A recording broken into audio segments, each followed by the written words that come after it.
Hi, welcome to the Indie Wine Podcast. My name is Matt Wood, and this is The Trailer. My goal on this podcast will be to speak with winemakers, grape growers, merchants, and writers, most of which will be based in California. A large part of my inspiration has been the University of California Bancroft Library Oral Histories, where winemakers and family members from wineries such as Wente, Parducci, Ridge, Sebastiani, Silver Oak, Italian Swiss Colony, and many others were interviewed. I've found these interviews to be an invaluable source of wine information and hope to do them a little bit of justice here. I have some quick excerpts lined up from the first episodes, which will be posted shortly. In the meantime, you can follow us at Indie Wine Podcast on Instagram or email indiewinepodcast@gmail.com. You can also subscribe to the podcast wherever you're listening today.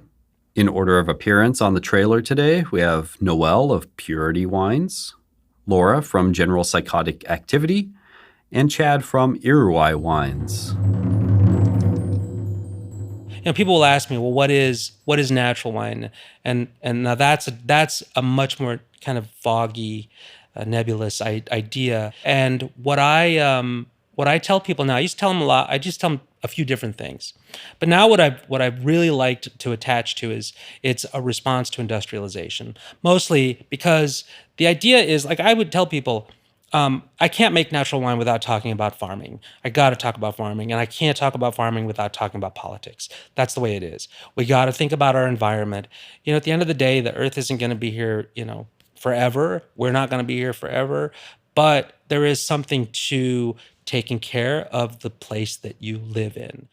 The point is, keep it Californian, keep it as sustainable practice as possible, and make it drinkable, approachable wine. Yeah. We want to, we don't want to make super expensive or super, labor intensive or fancy stuff.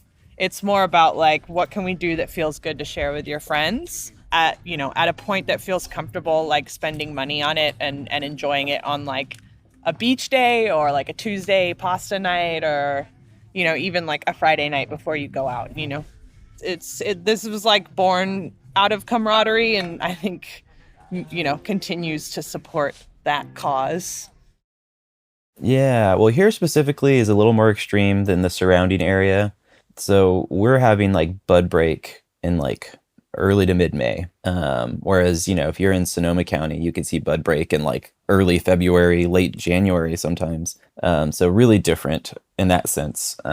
If you get to the Rogue Valley to the north or Trinity to the south, you're going lower in elevation and things are a little earlier than that. So depending on the year, at least 2 to 3 weeks earlier in those areas from where we are here. So here is a region that has a very short growing season, which is part of why I look to places that are also really high elevation with shorter growing seasons. But it is a pretty generous and warm growing season. So I've always described it as a hot growing season bookended by very cool extreme weather. So it kind of locks in a certain amount of acidity and structure, but then it's you do get this weird juxtaposing fruitiness too from that ripening season being so generous.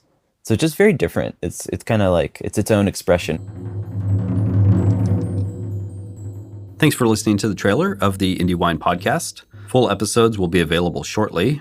In the meantime, you can follow Indie Wine Podcast on Instagram or email indiewinepodcast@gmail.com or subscribe wherever you're listening to the podcast today. Thanks. Have a good one.